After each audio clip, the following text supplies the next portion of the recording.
Right. There you All right, everybody. Glad to see you all. Everybody's on mute and not me, the moderator. Okay, very good. Okay. Well, once again, want to welcome everyone to our second exclusive event featuring 4 Olympic leaping legends. And we've got another very special guest. You're going to be amazed by this special guest today. I'm Lewis Johnson, happy once again to be your host for the Zoom event. And once again, we're here to help you achieve excellence. And today's specific goals in this discussion of excellence is going to be on the topics of focus and paying attention to detail. All right, focus and paying attention to detail. As it was in our first event, our top priority continues to be to inspire everyone, all of you who are joining us, and we want you to be inspired for all aspects of your life. And we've got this format of Olympic-style storytelling, which I love, and it's the way we intend to maybe do some messaging with you today. Also want to thank all of you in advance for not recording this event or using any of the footage of this event without the written consent of the leaping legend, the high jump leaping legend, who actually organized all this. Of course, that is Charles Austin. Charles, you're back. We're back. How are you today? What's going on? Hey, man, everything is great. It's great to be back with all of you. Such an honor, like always, to be in your presence. And yes, looking forward to having another great show. Absolutely. So, Charles, in our first episode, we really spoke a lot about this idea of excellence.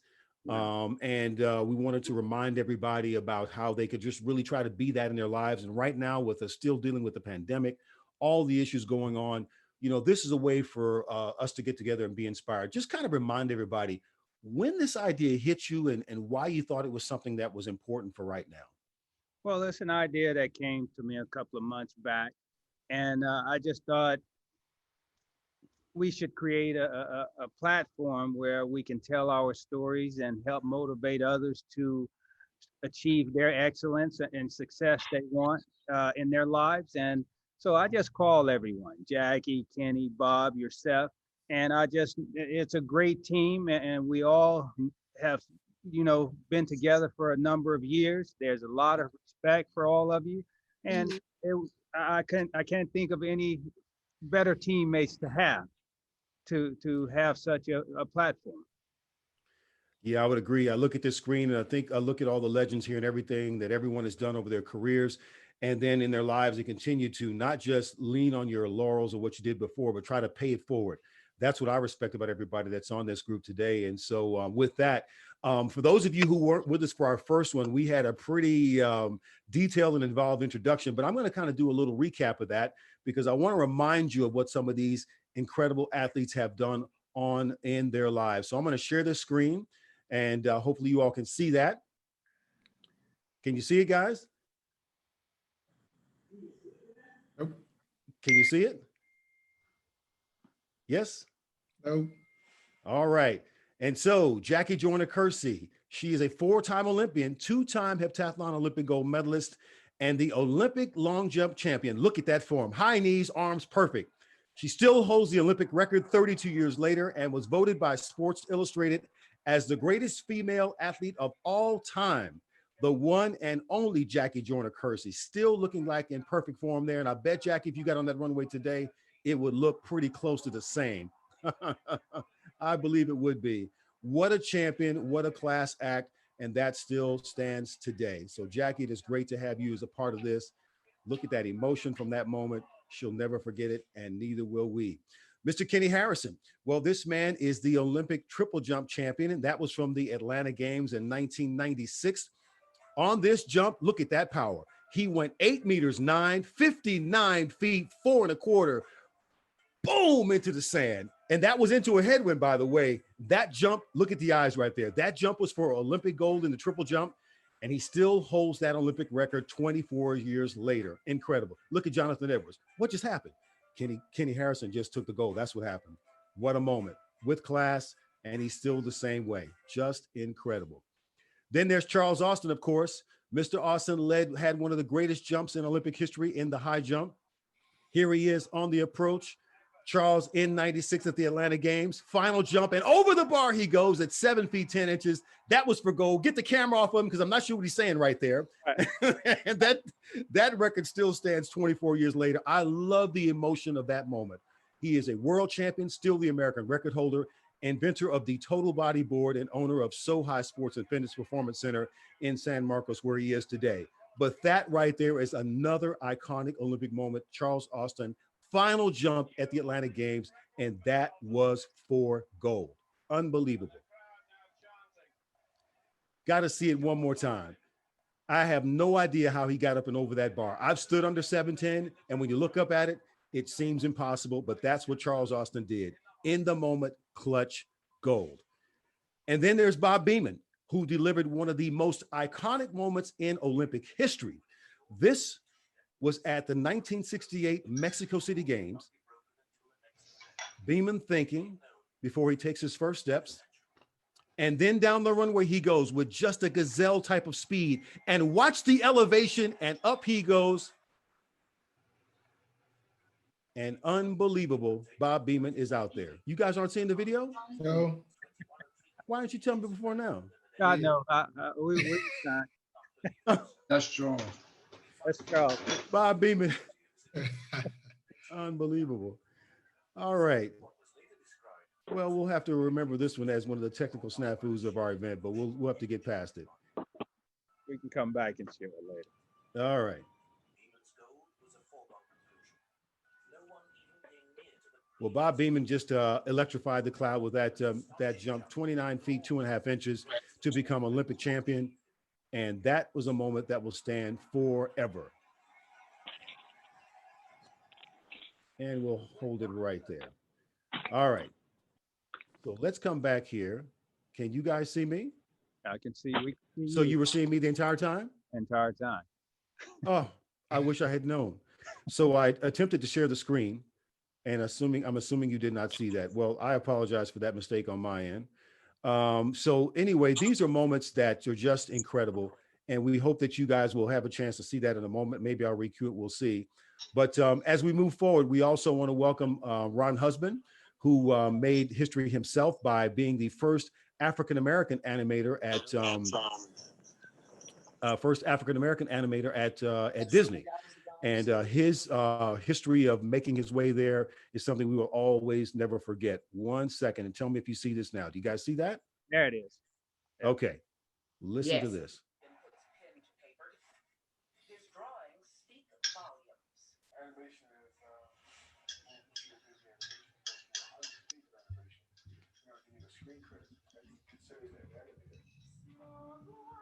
He reached the goal on the small one, becoming Disney's first African-American animator. And that is Mr. Ron Husband, who joins us today. And we are so excited to have him here. Ron played football at UNLV and then also studied art. And after graduating, his journey took him on to Disney, and where he became the first African-American animator. And he's going to explain to us later what it takes to actually be called, earn the title of an animator. And later at Disney, he became the first African-American supervising animator for the Walt Disney Studios. Screen credits are so many. You guys, we have all seen them either ourselves or with our kids, but credits like The Little Mermaid, Lion King, Aladdin, Beauty and the Beast, The Hunchback of Notre Dame, and Looney Tunes commercials. And of course, one of my favorites, Fat Albert, way back in 2004, he did that. So anyway, Ron, it is great to see you all, see you here today. And we're glad you're a part of our discussion. We're glad that everybody's here, and we want to take just a quick moment to celebrate something. Jackie, how are you? You doing all right today? Yes, I'm doing great. You doing great? All right, Yes. Fantastic. Well, we're glad to have you here today, as always. And I just want to tell everybody that Jackie, you were not only great when you were on the field, of course, and on the track doing your thing. You've been great in the community there in East St. Louis. And I don't know if anybody knows this, but Jackie has had a beautiful community center there in East St. Louis for now 20 years. So if we can all give Jackie a big round of applause for her to celebrate her 20 years at the studio, we want to just say congratulations, Jackie Joyner Kersey. Thanks. Way to go. So Appreciate it. let me start real quickly with you, Jackie. You know, what does 20 years mean to you to be working in the community to help folks there? You know, it's truly a blessing. You know, I started my foundation work back in 1988, but then I at that time I didn't feel I needed a building to help people, and then 96 rolled around, and then 2000 we built the Jackie Joyner Kersey Center, and we were celebrating this last Thursday 20 years. The hard work of just being a hopefully a beacon of hope, you know, in the community of East St. Louis, because, you know, a lot of times they say nothing good come from our community. And there's a lot of, in my opinion, a lot of great people there that's really trying to make a difference. And for myself to be able to come back home and to be in the community, to have a community center and have the love and support people from the community, but then people at large that are not from the area, to allow me to continue to do the work. Jackie, is it fair to say that there's a generation of some of the people that you may serve there, especially some of the younger ones who may not know exactly who you are and what you did? I mean, how does that work out when people are coming there? I mean, are they kind of educated by pictures or storytelling within the building? How do they know what you've achieved? You know, someone weren't even born. Right. But for me, I guess, you know, what's really interesting, but then also it keeps you humble, you know, because they recognize the JJK Center, but then not being able to recognize the person, Jackie Joyner Kersey. Right. And then, like, when I go into the schools, and all of a sudden they were able to put it together. And so for me, you know, having Ron on here, you know, one of my longtime goals have always been able to do children's book, because I think it's so important that our young people be able to understand history, and then to know that I too came from this community, and you are in this community, and you can go and be and become whatever you want to become, you know, through hard work. And so for me, that it doesn't matter that they don't know my attributes on the field, but to me, if I can instill in them to give back, you know, will allow us to continue a legacy together and growing a community stronger than what it is today. Right. So still laying the foundation for greatness and excellence. And Jackie, that is you all the way. So we celebrate and honor that achievement for you in the community there in St. Louis, East St. Louis. All right. Once again, Thank congratulations on 20 years. And here's to 20 years more. Yes. All right. So as we get ready to get into these questions, I want to remind everybody, in our first episode, we focused on the idea of how to achieve overall excellence. We did so with these same leaping legends. We had retired NBA star John Starks, who was on. He was sharing stories about his overall demand for excellence in sports and in his life. And it was really a great conversation. And if you happen to miss that one, you can find that first episode after this one is over. Go to Charles Austin's Facebook page. You'll find it there, as well as on YouTube. He's posted it both on his Facebook page as well as YouTube. You can see it there and then kind of revisit that conversation, which was our first one and a great one. So today, as I mentioned, we're going to drill down on these two ideas of focus and paying attention to detail. And there's going to be some bleed over, I think, but I think we would want to try to really get specific about it if it will help you. As a reminder, all of you who are watching today will have a chance to ask a question. Just put that in the chat. We'll be getting to those in a bit. Submit it there with your name, if you will, your location, and whatever your question is, and we'll be getting to that in a little bit. As a reminder, we're also talking about these two things. So if you can try to keep the questions within that, that will be great. And we'll continue now with this discussion within our panel. So, Jackie, once again, I'm going to defer to you, and we'll start it off. As a world-class athlete who succeeded at the highest level under the most amount of pressure, what were some of the specific things or elements that you had to master when it came to focus and training and things that became a habit in performance? What were some of those things? I would say, for me, it was always being coachable, understanding, you know, my goals are my goals, but there are people there to help me attain the goals. And so the focus on what it is that I need to do to execute, you know, preparation and practice, you know, is repetitive for a reason. And then when I go to the competition, now I'm able to take it out, on my competitors. So the focus was always about going to a competition and executing what I had been prepared to do. And it should either put me in first, second, or third. It wasn't going there to win, but if I do what I was supposed to do, then the victory was mine. So Right. it was never losing focus on what I had been prepared to do. Don't go into a meet and do something that I have not prepared myself to do. Mhm. A lot of times people go into a meeting, they want to change something. It's like, you didn't work on that. So Right. you lost your focus.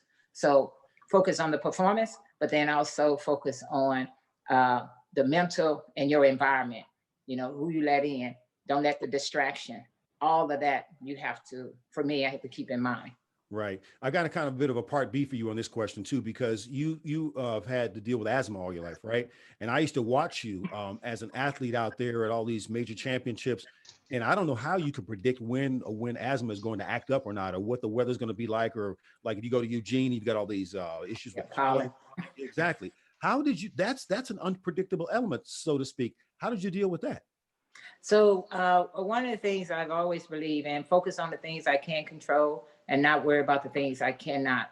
And so even dealing with asthma, I had to put myself in the best position possible.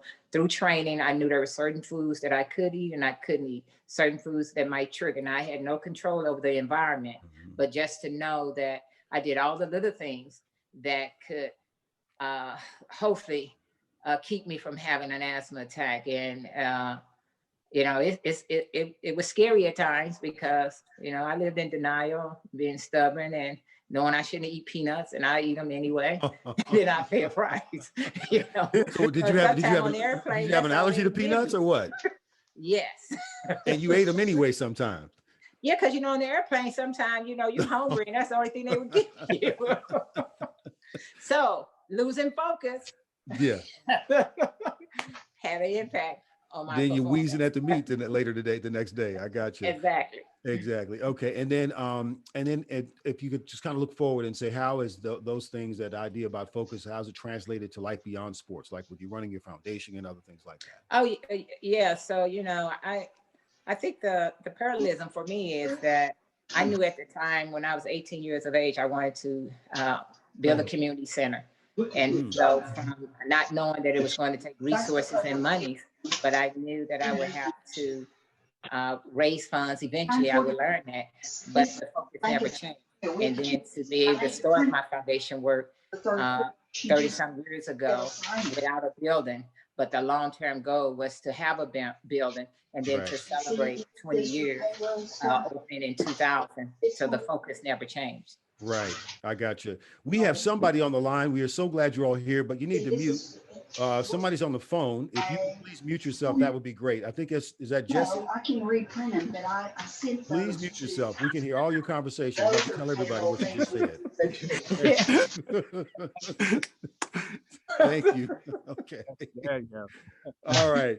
So we want to get to everybody here. Kenny, Bob, Charles, Ron are all here. Kenny, real quick, give me some ideas about some things that you had to focus on as an athlete. And I mean, really drill down. How did you get yourself ready for one of the biggest triple jump competitions by way of the right things in practice? Well, for me, it was very simple because I was self-coached for most of my career. Paying attention to details was very easy for me because I knew I was responsible for everything from waking up in the morning to what I was eating, to how I trained, to how I videotaped myself, in preparation to how I was going to compete with other people, making my schedules, making my flight arrangements. That was kind of like my job. You did it all. To do the details for every single thing. I was my own agent. My fax machine was my agent for majority of my career. And just to stay focused on being able to not only come out to the track prepared, but also represent myself at the highest level, to also represent not only myself, but represent my fellow Americans, my fellow teammates, the people that were around me, my parents, how I walked out onto the track. That focus and preparation and all those things tied into how I would represent myself of how I was competing. Right. So when I was competing, that focus, that energy, those details that if I did not pay attention to those details, the representation of how I was going to represent not only my parents, but not only my fellow Americans and my teammates would go for naught. So I think that was the deal for me. Yeah, so Is we're watching you now. We're watching you now yeah. when all that focus and preparation came together. And it's amazing now because I watch athletes. I've been watching for 25 years in my business. And it is rare to see somebody like you who actually does everything for themselves, because today's athletes, or some of them, let me be careful now, some of them just seem to be rather needy and got 10 people doing everything for them. Jack, look at Jackie's laughing. Am I telling the truth? Yo, Am I telling the truth? And it's amazing to see that you have somebody. You mentioned fax machine. I remember having a fax machine when we first started going on the circuit to get faxes. But you did everything: coaching, organizing meets, everything, and then got yourself to the Olympic Games to win a gold medal like that. So what it says to me, Kenny, and you tell me if I'm wrong, that we can decide if we want to handle more than we think we can and demand it of ourselves, right? And focus on the attention to those details to make sure we can get those things done, right? I absolutely agree. And I think that's what I do. What I do is I work with elite athletes from NFL to NBA players and everything else. And it's rare to find an athlete that has that kind of focus and desire to say, you know what, I want to be the best in the world, not the best on my team. I want to be the best in the history of the world. And that kind of focus that I hope they can feel it come off of me, that energy that I'm giving them when we're working together or working on drills or just our daily activities of how we eat, how we move, how we groove. Those things that I try to give to folks is that's how we lived our lives. And I think that's kind of cool, Right. that we don't have to Oh, he blocked the phone. manipulate or make it up. It's No, automatic. they got it now, but they didn't have it.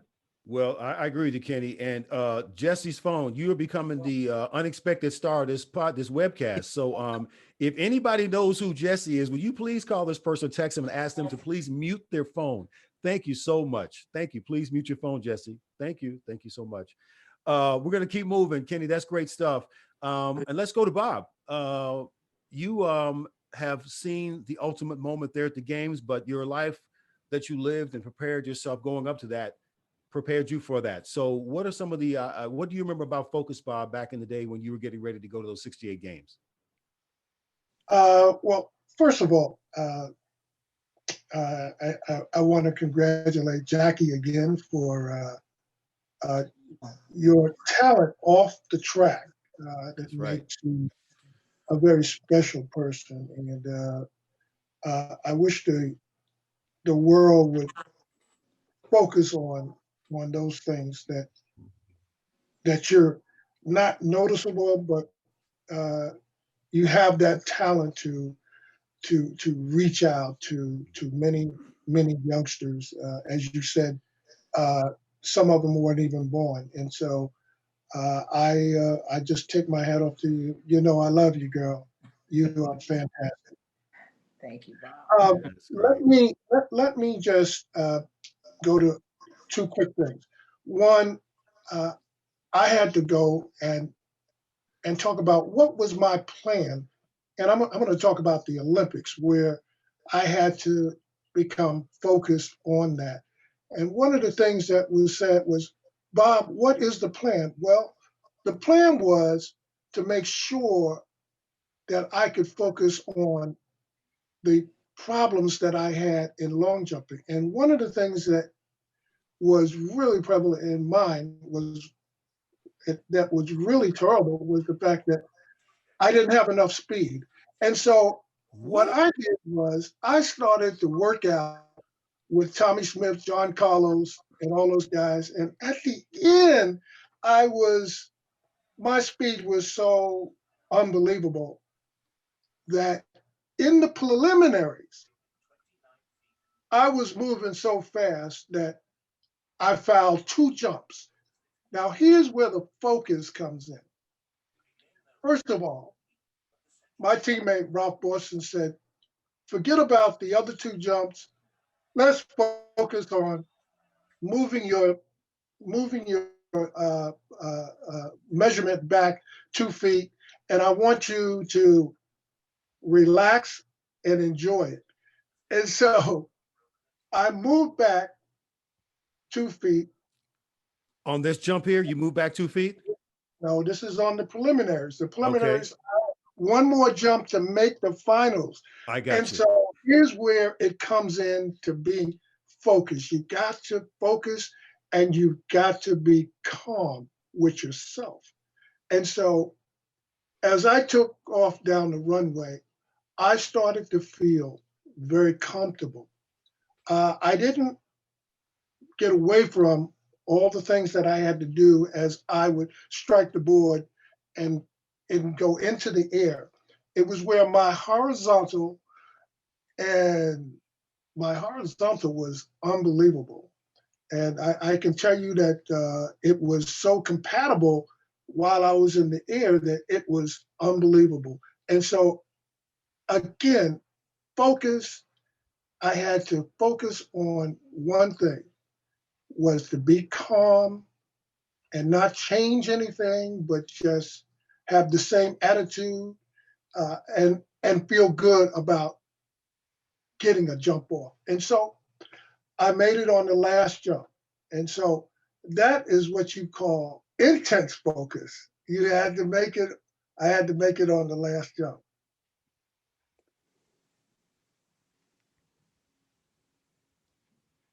That's awesome. And you know, that was my first jump in the finals. So again, focus is so important, and you have to have a plan to work on the focus.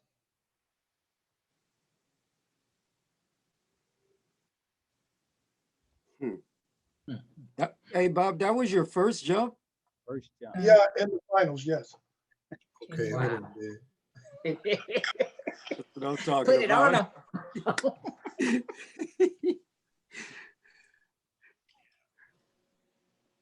Can you see on the phone? I'm running about 10 things at one time here, guys. So thank you for being patient with me. So Kenny, you just asked him, was that his first jump? That was the first jump in the finals, right? That you won the gold on. Is that correct, Bob? Right. It was all right, going right then, huh? Absolutely. And you know, again, you know, you as Jackie said, you know, you can't change up and do all of those things. You have to remain calm, and you have to feel good about all the things that you have done prior to getting there. And so Right. if you get there and you say, well, I'm going to move back 10 feet, or I'm confused, and so then you run into problems. And so some of the great athletes, I think, in the Olympic Games have participated and have come out with probably fourth place, fifth place, and some have even dropped out because I think that they have lost focus. And so I think it's very important that athletes, when they compete, that they don't lose the focus. Well, I want to show you something as I welcome Mr. Ron Husband in. I want to show you something, Bob, that I don't think you expected to see today, but this is very, very cool. Can you guys see the screen? Yes. Yes. Yes. Okay, hold on, let me make sure I get it right. Well, now we can. Okay, hold on. I want you to see. Yeah, okay, I got you. You know we're getting comfortable now. Team's got jokes. Okay, so here we go. Oh. This is a video of when Bob was on The Simpsons.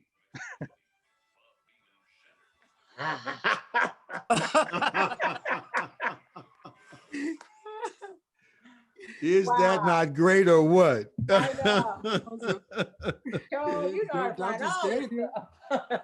So we got to. Charles, I got to thank Charles for sending that to me. But that is animation done by our special guest, Mr. Ron Husband. Okay, Ron, he told me to stop calling him Mr. I'm just in awe of the gentleman and what he's done. But Ron, welcome and thank you so much for being here. How are you today? Hi, thank you. I appreciate the opportunity and the invitation. And again, I want to congratulate all you Olympic athletes and Jackie for your involvement in in the community. And Louis, for your 25 years, that's quite of a record. I know you're at 25-year mark of being in broadcasting. And Wow. so again, I just appreciate the opportunity to tag along. Well, thank you. And like I said before, you're not tagging along. You are a feature here today. We're excited to have you here. So that piece of animation that you did there for the Olympics, that's so cool. That was something that ran on The Simpsons. Is that correct? And what year was that done? I did not do that. I had nothing to do with that. You didn't? I've never worked for The Simpsons. I don't know where you got that from, but okay. There's a lot of stuff out there. Can we just give you credit for it anyway? No, don't do that. I have hate mail and people driving by and eggs in my house. And don't do that to me. Okay. I had nothing to do with that. Okay, we'll be clear that you did. All right, but we still love it anyway. I think we have a couple of moments here, Ron, to really kind of help people understand. All of us have seen Disney films and Disney animation for years. And I don't think any of us really understand how it actually works. So before we get to that, there's a journey that you need to share with people, if you can, in just a couple of minutes, of how you went from UNLV as I believe a running back, I believe you were, right? And then art student, a little running back for a little bit. Okay. And then how you began this journey towards animation. And then we need to explain what it actually means to become an animator, which you did for being the first African-American. So how did you kind of fall in love with art, and how did the journey lead you to Disney before you became an animator? The Lord blesses us with talents, and my talent just happened to be drawing, and running fast and jumping high and hitting the baseball. Those talents that we can take and develop, and from an early age. If you're a singer, you little kids just sing. If you're running, you just love to run. I just love to draw. And 4 years old, my earliest remembrance of being able to sit down and put a piece of wax paper over a comic book cover and copy that. That was my earliest remembrance. Going through high school and just drawing and never wanting to be an animator. Didn't know what an animator did or was. I just loved to draw, and that's what I did. I did the best I could where I was with what I had, and I had this talent to draw, and I just love to do that. And to this day, but my journey, as you asked, was one in which I was a small jock, and played football, got a football scholarship to UNLV, and wanted to be a commercial artist doing books and magazine illustration.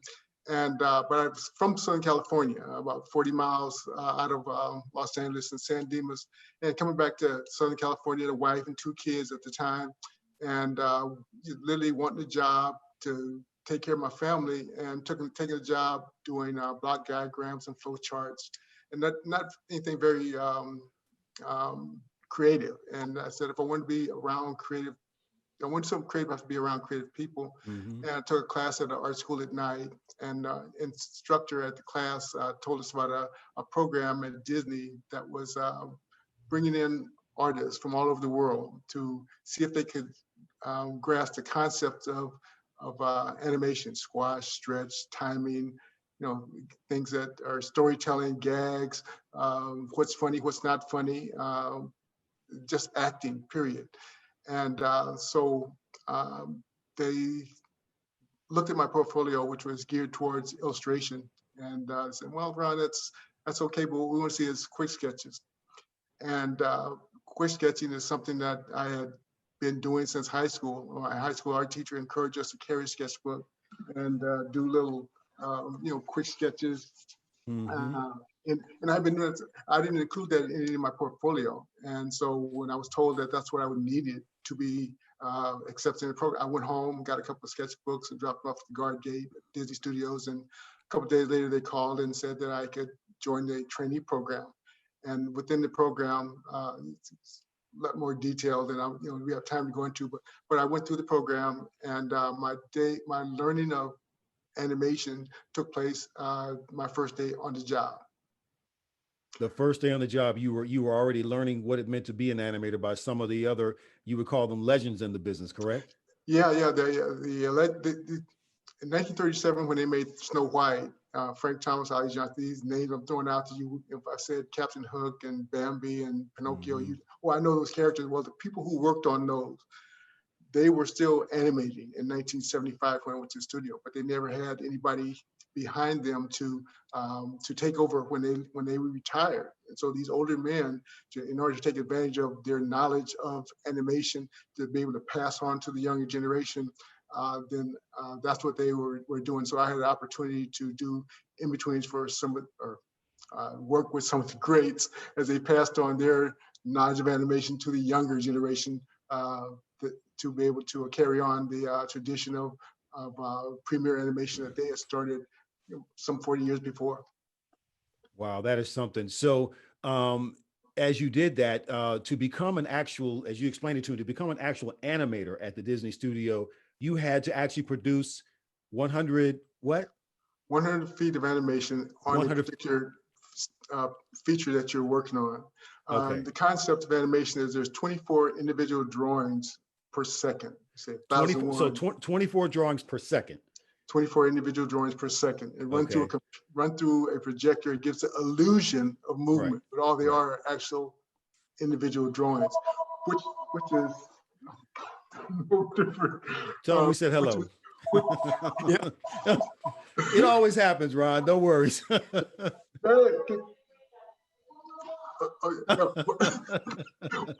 television, right? But it's okay.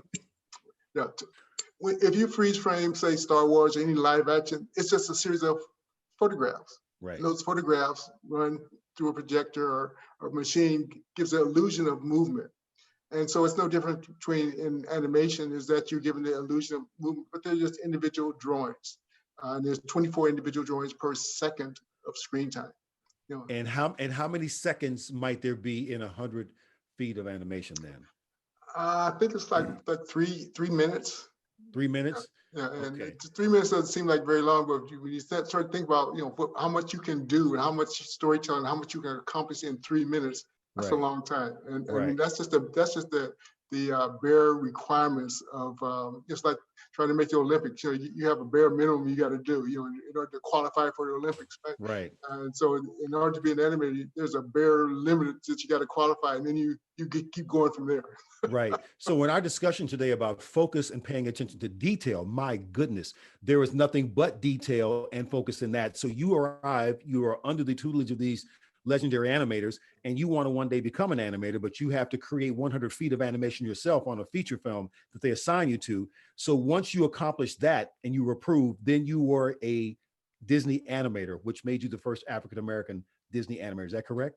That's correct, yes. Wow. And what did that feel like, having gone from UNLV to, drawing to, to doing quick sketches, not knowing that those quick sketches being dropped off at a guard shack would allow you to be brought into the program to ultimately arrive at that moment?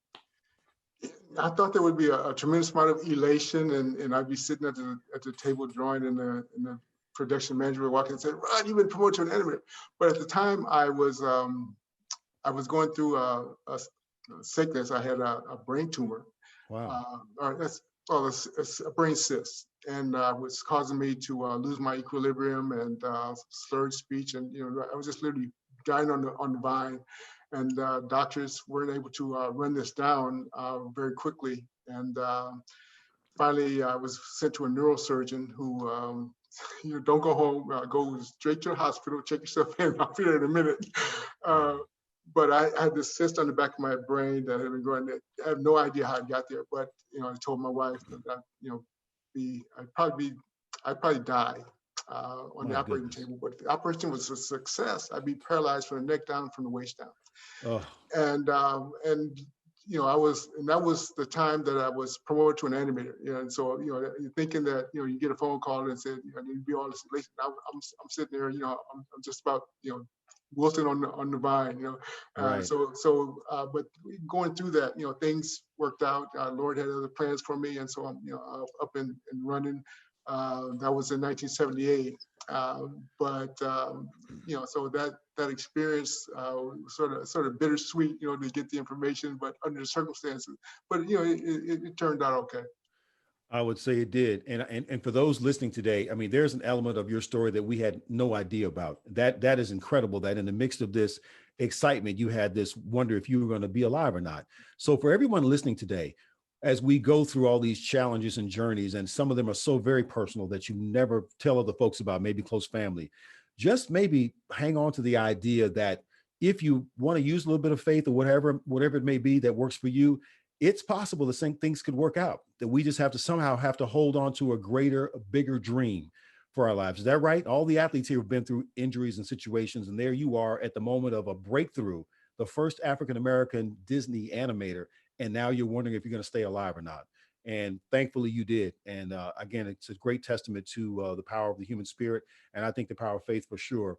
So as you moved on through your career, and we circle back to the rest of the group here in a minute, you worked on films, and then how long did it take you to become the first supervising animator as an African American at Disney? Oh, gee whiz, that was probably, see, Animator was in 1979, I believe, and it was probably in the 90s, somewhere in the mid 90s that I got my first supervising animator for a character, Jolly, in Hunchback of Notre Dame. So yeah, it's a journey, but and what the athletes have talked about is preparation and being prepared, and how important it is to prepare. So I would, when the doors of opportunity are open, you're able to walk into those doors, because sometimes we're not prepared, and when doors of opportunity open, we're not able to step in. So what is the preparation involved? And the athletes have, you all talked about discipline. And what does it take? If you want to be a good piano player, you got to play piano every day. You want to be a good tennis player, you got to play a little tennis every day. You want to be a good jumper, you have to jump every day. You analyze what you're doing. And art is no different. To be able to discipline myself to draw every day, and to have hundreds of sketchbooks of drawings in preparation to be able to do illustrations, to be able to do animation, analyzing the action. What does it take? What am I doing coming out of the blocks? How many steps is there down the line before I hit the board? You're analyzing all that, and in animation is no different. You're analyzing action. What does it take to take a step? Yeah. What does it take to turn your head? What timing does it take to say a line of dialogue? We're looking and practicing all that. We went to the zoo to study animals that we're going to draw for Lion King, so to add an air of believability to the animation, that you believe that, oh, this little lion cub, he just lost his dad. That's storytelling. And you get the audience engrossed in what storytelling, because we studied lions, we studied lion cubs, how they move, how they walk, how they react.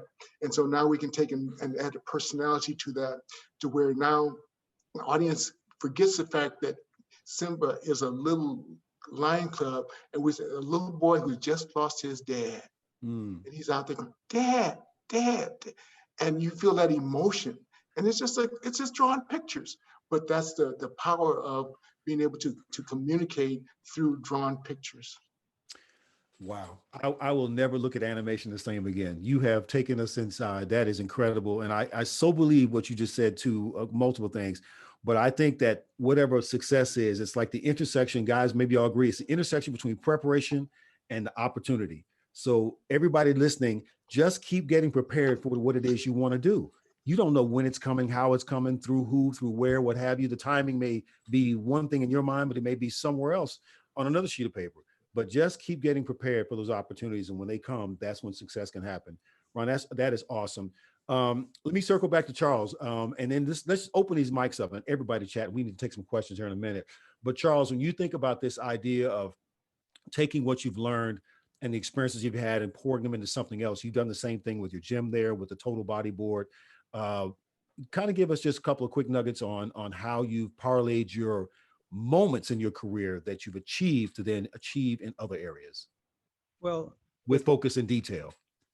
Well, with me, everything I learned from my track and field career, basically I applied to what I'm doing now.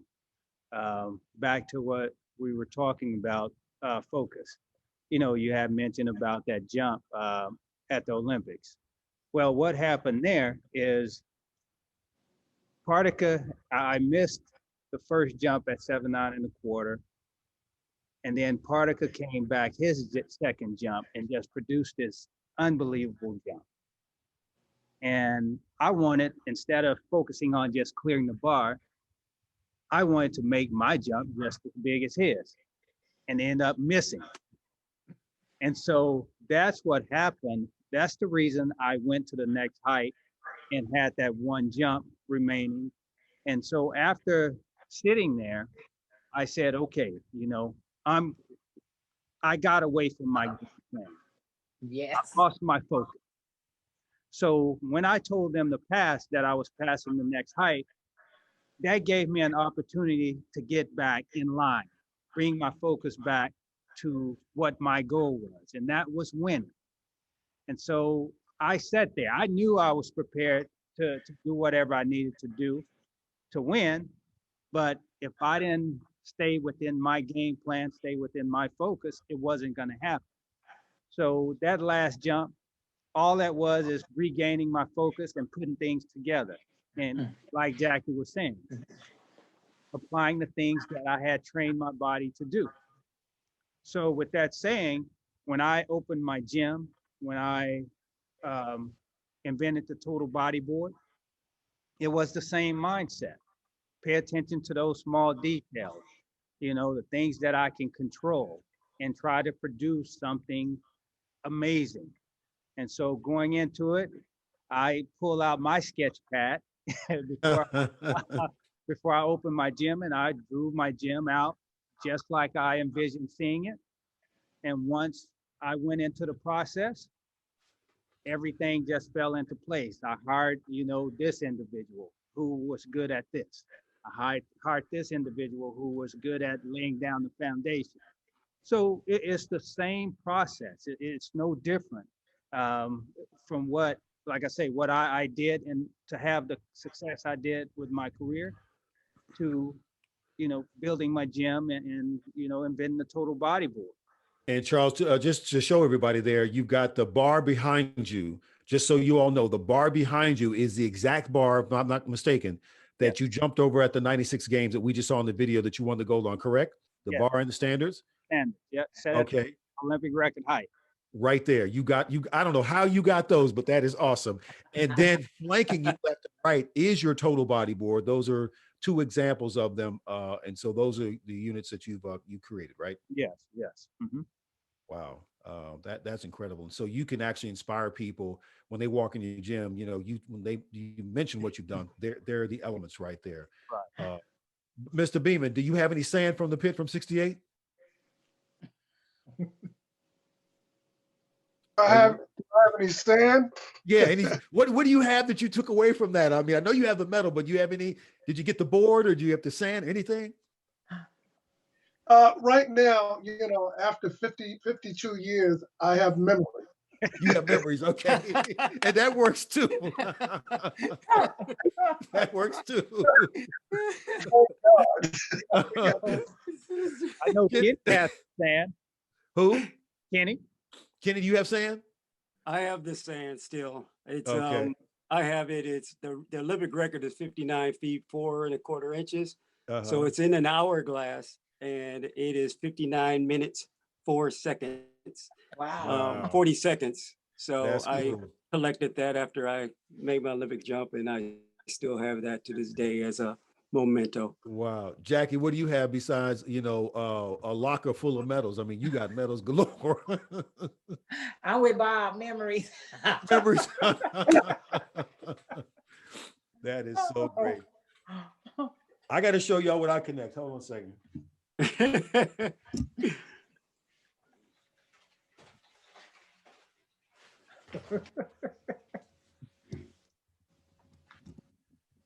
So I always have collected credentials. Wow.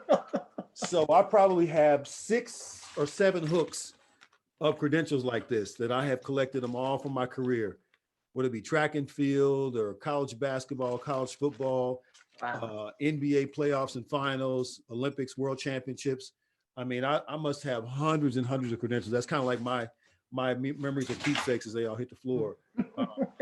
This is the only other thing I wish I could have saved since I love traveling so much, it's boarding passes. But the ink would be gone by now. But that is my memory for sure. Are there any questions from anybody out there? I don't see any questions so far. Everyone seems to be just enjoying the conversation. Any questions by anybody? Yeah. I got a question. Yeah. Oh, Go ahead. What's your name and where are you? Is this Hawaii? No, that was not me, but I have a question next for sure. Okay. Go right ahead. Oh, okay. Where did Mr. Husband go? I'm sorry, I cannot see him, but he can hear you. Okay. For me, I really enjoy animations. What are your favorite animations of the newer era? And then did you have any animations that you like sketched out just on your own in hopes of those would take off in the future and they just weren't able to, I guess, get that support in the background to ever like become an animation film or anything like that? To answer your first question, thank you, Alex, for asking the question. No, I don't have any thing that's on the board now that I wanted to follow through and to see on the screen.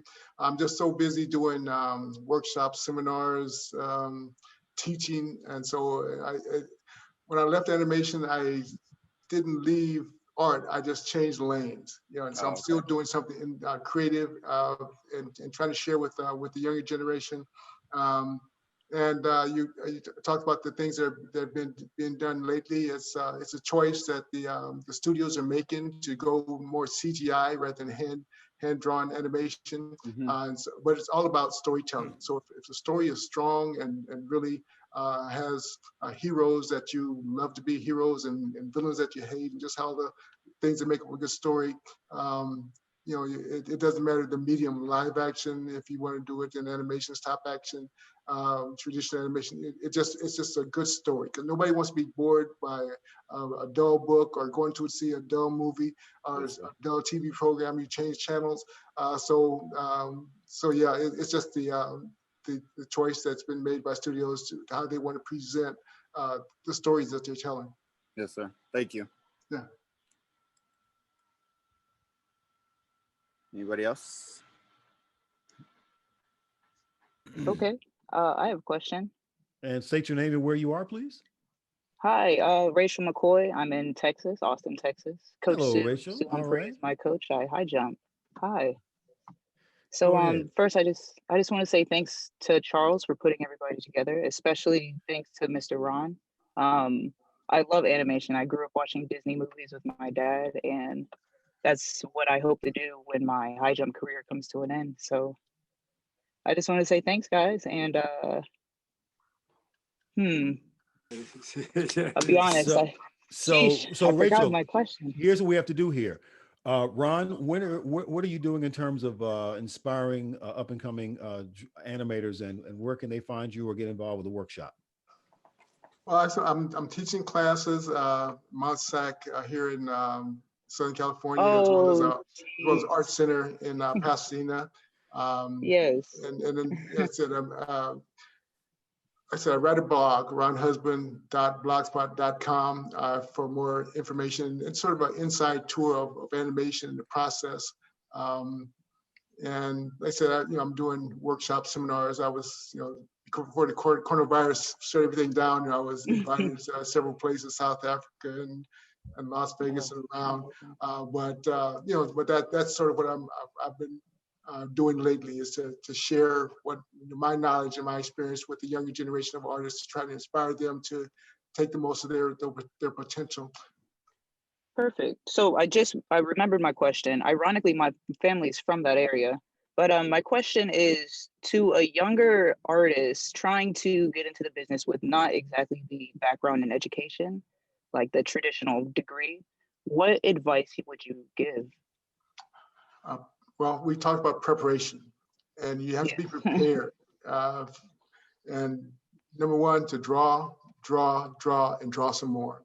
Study anatomy. There's a ton of books on human anatomy, animal anatomy, knowing and analyzing and just knowing how to draw, the basic fundamentals, and knowing how to run, knowing how to hold to the proper way to do the piano and how to swing a baseball bat or swing a golf club. I mean, you have to study those things. You have to know so that when the doors of opportunity open up, you're able to walk through.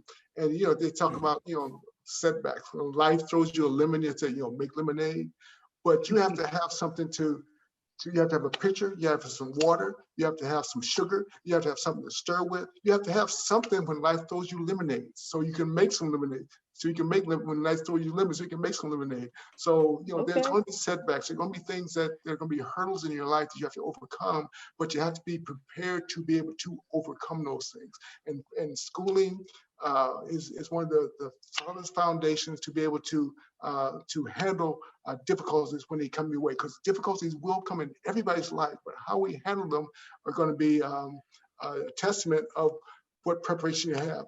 Because I've met so many people through for over years who I used to draw, I used to do this, I wish I had taken advantage of the educational opportunities when they presented themselves. So as you as a young person, Rachel, take care of business, while you're young, because you don't want to be, going to school at 50, 60 years old, even though there are people who do it, but you want to get all the hard stuff out of the way while you got all this youthful enthusiasm and energy to be able to devote to that.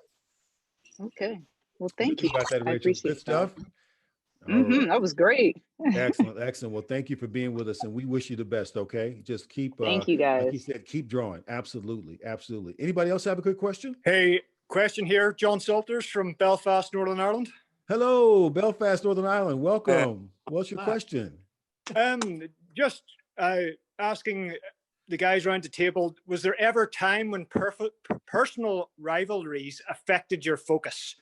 Particularly on the runway, I'm thinking, Jonathan Edwards, 1996 there, was there ever a time you lost focus because you were too concerned with your nearest rival? Should I answer that one? Absolutely. Yeah, please. That is an amazing question, and that's an amazing thing, because that is exactly where focus comes into play.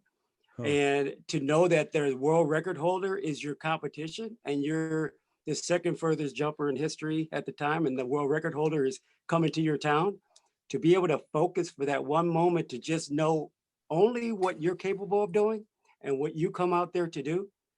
I think that pretty much takes your competitors off the table. If you really are focused on what you are capable of doing and being able to execute only what you can take care of, and let your body do the work, that's where the focus comes into play. If I were an athlete that said, you know what, I'm just going to go crazy and go nuts, and I'm going to bring Jackie into this real quick, because Bobby Kersey, the great Bobby Kersey, the coach, told me, Kenny, just go out and break the world record quick, and don't worry. Mentally, just kept me from going overboard. Just focus on what you do. Just go break your world record and mind your business, and go take care of your business and focus. And we'll worry about the party after that. And that one thing that he said brought me back to my focus of what I was capable of doing, and keeping things simple, so that I was not worried about what was happening with the things that were around me at the same time. Because I had my friend Jackie Joyner on the track at the same time, wondering what she's doing, wondering what my friend Charles is doing, wondering what's going on. You're still a fan of everybody, but you still have to keep that focus. And I think, like I said, that pretty much boils down just basically to just focusing on what you can take care of, and honing your skills for that moment. Thanks very much, Kenny. That's a great question, and thank you for asking, and thank you for being on from our Northern Ireland. That's awesome. We're glad to have you.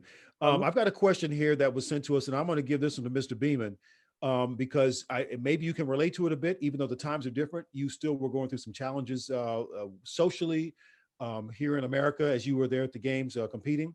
This young man says, with all the emotions that run through a young athlete's mind these days, from anger to maybe a lack of initiative, or for fear of being that guy, how do you recommend athletes attack to gain the confidence to be successful in sports and in life? That's a deep question, Bob Beeman. What do you think about that? Young athletes, a young male thinking about trying to manage all the anger and frustration, trying to still hold on to the initiative. How does one do that? How did you do that back then? How do you advise somebody to do that today with everything that's going on? Well, first of all, it began with a dream, with of winning something. Didn't have to be at that time as a youngster. I didn't even know about the Olympics at the time until one of the two of the, or three of the greatest athletes would come to my high school, and talk about the Olympics. And that was that? Wilma Rudolph, Ralph Boston, and Donna Di Verona. Wow. And so these three walked in with these Olympic uniforms. And so they gave me something to think about because my mind was not in sports. But this was something that I thought would give me a great challenge in life. And so here's where I started to visualize some of the things that you would have to do to become an athlete, not an Olympic champion, but an athlete. And so I became really focused on doing something like winning a gold medal. It didn't even have to be the long jump. It had to be the longest softball throw, or shoot the most baskets, or something like that. So I became more in line of visualizing some of the things that were around me. And the things that were around me at that time was those three athletes that gave me the insight on how to go about visualizing and going about winning a goal, or winning your personal goals in life. And so I think that you should always have something to visualize, to go after, in order to gain a plan. The plan is that maybe, for example, for me, as I had said before, in the long jump in the finals, I had to go with my plan that I had planned coming into the Olympic Games, but also I had to etch out the details that went into following this plan in order to even qualify and go into the finals.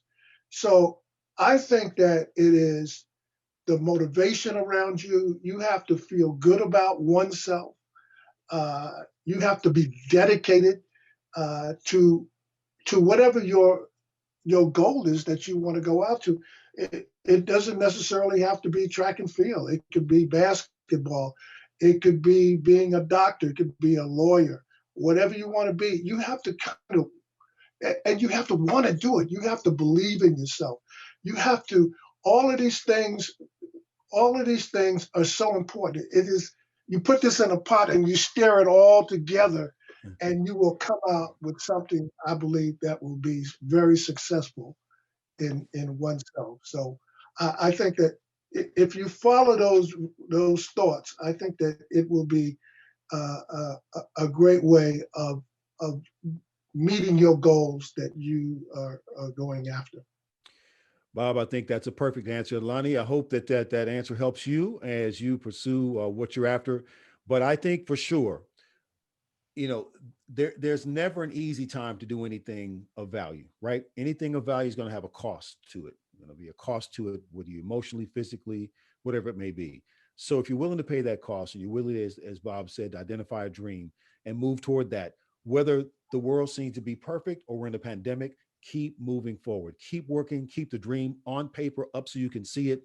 And I always say to some of the young people that I happen to run across when I'm working a college football game or basketball game, and they're asking you about ideas for success, you got to keep sometimes some of those dreams close to the vest. Sometimes some of the biggest dream killers can be standing right next to you and you don't even realize it. And it may be because they're, somebody's laughing. So you know what I'm talking about. They may be concerned that it may be too tough or too hard for you, that you might not be able to do it. They don't believe or understand or know what you believe, know or understand. So if you have an idea about that and you believe it, write it down, put it up, but be careful because sometimes some of the biggest dream killers can be standing right next to you. But keep moving forward, even in a pandemic, keep moving forward. So with that, get your phones ready and your pen paper ready because I'm gonna ask everybody to give us an idea of where they can reach out to you if they want to send a message or find out what you're doing. So let me go around the horn. Charles, I'll start with you. If folks want to reach out to you or want to see what's going on in your world at your gym or what have you, where can they find information or connect with you? For the Total Body Board, they can go to totalbodyboard.com. For my gym, sohighsports.com. And also you can email me at charles@sohighsports.com and totalbodyboard.com. All right, very good. Jackie, as you celebrate 20 years at the foundation there in East St. Louis, one more round of applause for Jackie on that. Where can people reach you? Because I mean, everybody's got to want Jackie to come and show up or speak or something, but where can folks find you? Where can they connect with you?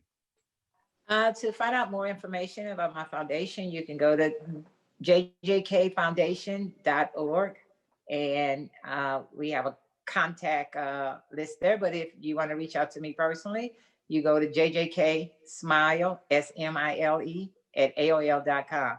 I'm probably the only person still using AOL, but so what? That's okay. It's all good. And the smile is perfect too, because you were always smiling, Jackie. Always. That's great. Kenny, where can folks find you? Folks can reach out to me. I'm at ijumped594 at yahoo.com.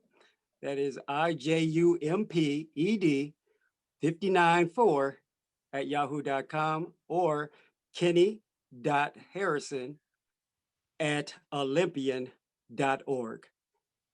Wow. Those are the two. Yeah, those are the two. Okay. Direct Absolutely. connection to these great legends. Mr. Beeman, I know you jumped out of the stadium on that animation that Ron did not do, but but now that your feet are back on the ground, 50 something years later, how can folks reach out to you? Well, first of all, I had the joy to celebrate with family 52 years of holding the oldest Olympic record in the history of the Olympics. So that's awesome. Yep, that's awesome. 2 years. So I hope it lasts at least another 52. But anyway, go ahead. Anyway, I think the best way probably to get a hold of me is probably beemancommunications.com. I think on the last one we did I did an email and you said, Bob, you gave your email, but that's okay. My email is bob.beeman1@gmail.com. Fantastic. And finally, Ron, to you as our special guest, you've been so fantastic. You've shared so much about the world of animation and your journey through that. And of course, inspired the young lady who asked you a question sitting in her car, might have changed her life right there. Where else can folks reach out to you and maybe catch a seminar, a webinar, what have you, about animation and about life? You're on mute, Bob. Ron, you're on mute. You're on mute. There we go. Oh, he's still on mute. You still on mute? There we go. Try to be polite, right? There we go. Okay. ronhusband.blogspot, blogspot.com. I write a blog. And there's tons of stuff on YouTube. Just, Ron Husband, YouTube it up. And, most of the stuff is true. But there's a lot of stuff out. There's a lot of stuff out there. If you want to dig into, my past, my accomplishments, that's all there. But those are the two main things. And I'm on Facebook. And again, sort of gets an idea of what's current. If I'm doing a workshop, I got a workshop coming up, and it's going to be on Zoom, obviously. But it sort of keeps current on what I'm doing on a recent basis. So those would be the two ways to keep contact. And again, Lord, I want to thank you for putting this all together and the opportunity to rub shoulders with some great athletes, making my day. Well, made all of our day. And the credit goes to Charles because it was his original idea for sure. And I've just been glad to help facilitate it. So for all of you who are watching, hope you've enjoyed it today. I want to thank once again these legends. I mean, come on, where do you get to see something like this and get wisdom and experience from people who've achieved so much? Jackie Joyner Kersey, Kenny Harrison, Bob Beeman, Charles Austin, and of course, our special guest, Ron Husband. Of course, you'll be able to catch the first episode if you go to Charles Austin's Facebook. At some point, this will be posted there as well. And today, again, our focus was on focus and attention to detail, which we know transcends sports. And we hope that all of you have really benefited from this. So again, hope you've been inspired. We'd love to hear your feedback. And we'll look forward to you returning next month in November, where we have another magnificent special guest coming, Olympic related. And I'll stop right there so you don't want to miss it. Make sure you're here. And the final thing I'll say to all of you, please go vote. Whatever you believe, go vote. Yes. Lewis, I just want to say hi to Michelle Finn. You know, I see Hollis Conway. You know, it's thank God we got Zoom. You see Hollis on here? Where, what's Yeah, up? yeah, Who else do we see? You know, Sue Humphrey, hey, y'all right. All right. Shreveport in the house. Oh, there's Hollis. I see him. What's up, Frat? All right. Excellent. Sue Humphrey, I see. Thank you, Julie. I'm sorry, Wendy, y'all, but I had everybody. to say hi. Absolutely. Absolutely. Great to see everybody. All right. Well, that's going to wrap it up for this edition for October. We'll be back again in November with another great guest, and we'll hope that you guys will be here. Once again, thanks to Charles for the idea and putting this together. And with that, everybody go vote, stay safe, and we'll see you next month. Take care, everybody. Take care. All right. Yeah. Thank you. Thank you. Bye-bye. Thanks. Thanks for You coming on. guys. All right. Thank you. Be Thank safe. you. Bye. Bye, Bye-bye. Jackie. Guys. Thanks, everybody. Charles, again, thank you for the invitation. And I really appreciate it. Yeah, I appreciate you taking time out to visit with us. It was great. Awesome. Great. Awesome. Really was. Really was. That was awesome. Yeah. That we need was to- awesome. I mean, we're going to stay in touch, Ron. Okay. We're going to all stay in touch. Yeah, I definitely so. I said, Somebody's calling you right now. You're calling you right now? I saw you too. I'm going to tell you right now, your story needs to be told more in depth on a bigger platform. That's for sure. We'll get you back on again. Yep, that's for sure. That's Yeah, great. appreciate it. The invitation, the way you've been able to navigate all of and touch base with everybody and get everybody involved. Just really first class. I really appreciate being a part of this. Thank you. Yeah. Well, it was Kenny, our honor for sure. All right, Ron, we'll see you. Bob, We'll see you guys. take care. We'll You see guys you have an next month, amazing rest okay? of your Sunday. Charles. Okay. All right. Thanks for all that great wisdom, Bob. Everybody. Bye-bye. All righty. Take care, Kenny, everybody. We'll see you guys. Bye now. Bye-bye.